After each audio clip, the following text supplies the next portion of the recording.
back again.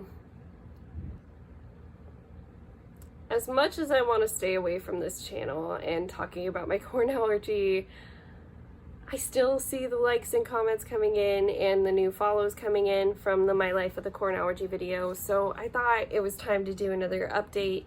And so this is My Life with the Corn Allergy part 2. When I made the last video, I was in a very, very bad place.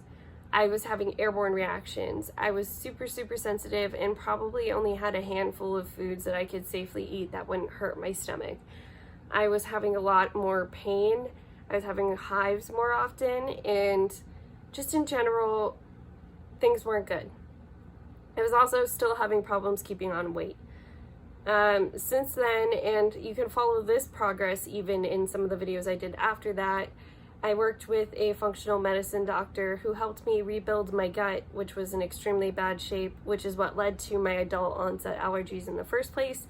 And I'm now at a place where I can very comfortably manage all of my food allergies. So to kind of give the update on that and to remind you that if you forgot, I'm allergic to wheat, corn, soy, peanuts, and also had a little bit of a reaction to milk and a skin reaction to the pinprick test on squash. I just avoid all of those things. And that's all I do. As far as the corn allergy specifically goes, though, working my gut back up to a place where, like, the last gut study that I did was so good that the doctor was basically like, I could pull any other person that has never had food allergies and they would look pretty similar to what results you got. You know, I still had some opportunistic bacteria that was overgrown, but not quite to the degree that it was 3 years ago. It's at a very manageable place now. With my corn allergy now, I no longer have to use the corn allergy group at all. And I no longer have to care about what facility things were made in or who the manufacturer was, so long as the food item itself on the ingredients list doesn't have corn or a corn derivative, I'm eating it. I haven't actually tested to see if, you know, I could flat out eat corn, but I have had some products with soy in them, and I've had probably more wheat cross-contamination. I'm just gonna guess that because literally all my son eats is pasta, and my husband's admitted to me, because he does all the cooking, that he's gotten sloppier over the years and it hasn't made a difference. The thing is, I shied away from this channel and I shied away from talking about my corn allergy other than making silly memes once in a while on my Instagram because of the corn allergy group, and not because of the little tussle I had with that one video or the fact that I used to talk shit about them a lot.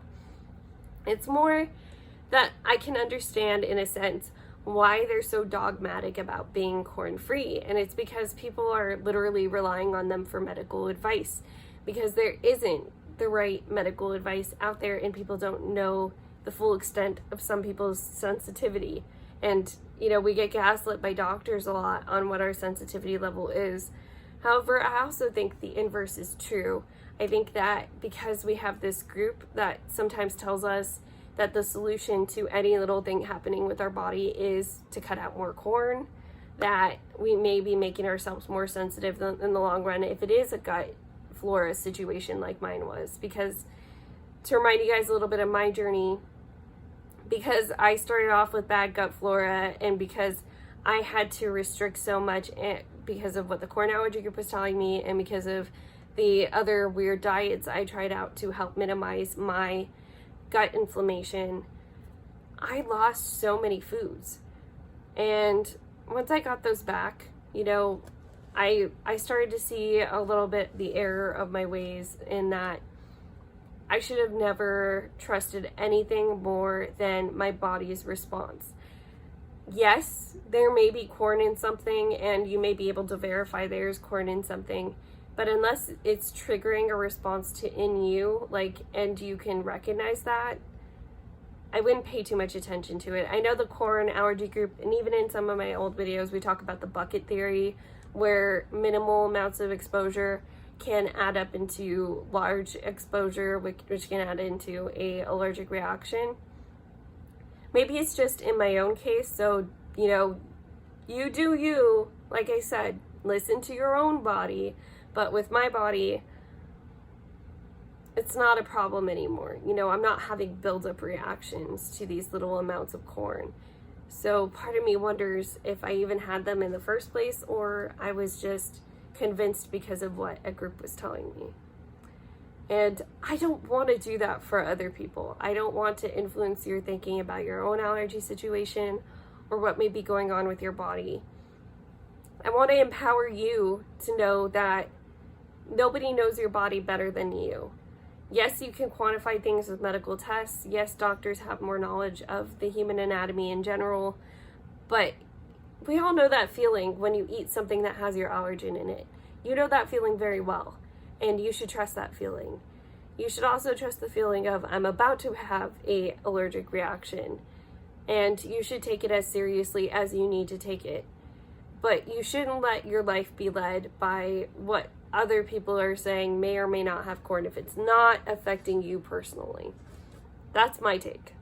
I realize that the corn allergy group, if they ever saw this, would probably even come for me and say that's a dangerous take. But like I said, I'm here to empower you to do what's best for your body. What was best for my body was to work on my gut flora, and once I did, I no longer have to worry past whether or not the ingredients list has corn or corn derivatives.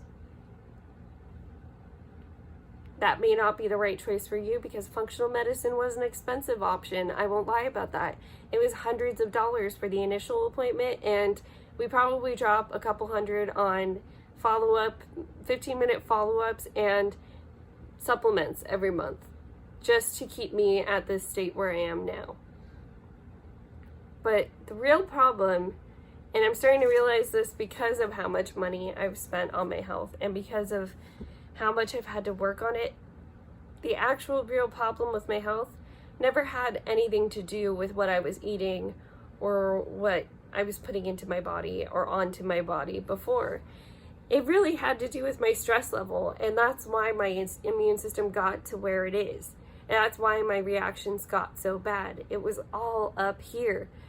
We hate when doctors tell us, you know, it's in your mind, and it's mostly because of the way they tell you. But really, our minds are such powerful, powerful devices, and that manifestation shit that the hippies talk about, it can really be real in terms of these health situations where your opinions or what you're reading on the internet can influence how you feel. I've had it happen multiple instances, not just with this corn allergy. A good example is when I was 18, I had a fibroadenoma in my left breast. And once I knew it was there, I could feel it. I swear I could feel it. It would get cramps when I get stressed. I could feel like pain in that side the moment I knew it was there. Who knows how long it had been there, because when we took it out, we found out it wasn't one fibroadenoma, it was two that fused together, and it was rather large. But, you know, all I did was yell at my boyfriend at the time, like, how didn't you feel this? And it was my own responsibility to know that breasts get texture issues when you're on birth control, and you should kind of check for that. So basically, I hate putting stuff on this channel because I've now become this advocate for a health problem, and I don't feel comfortable giving health advice. I just feel comfortable telling you to listen to your body and to trust your body. Now, where does that leave me? I'm not here, like I said, on YouTube anymore. Sometimes because YouTube is a sad, sad place, and Jenna Marbles is gone, and Shane Dawson we now know is a creep and a racist, and all of the reasons that I liked YouTube to begin with. Like Tana Mojo can't put out an actual apology and still continues to go out despite COVID. All of the reasons that I actually liked YouTube, those story timers, this isn't the platform for me. So I'm on Instagram, and if you'll notice in my old videos, the handle I was using was MWJ Hart. I now go by Mandy Musings. And I'm also on TikTok and sometimes on Twitter, but mostly to talk about YouTube drama, which I'll admit I still come for that, but I don't want to be involved in drama myself. So that's it. That's the update. I would say if you guys have any questions, let me know, but part of the reason why I got even more shy about talking about corn allergy was because I was getting questions about what shampoo to use and what soap to use, and the best I could do was to search the corn allergy group for you.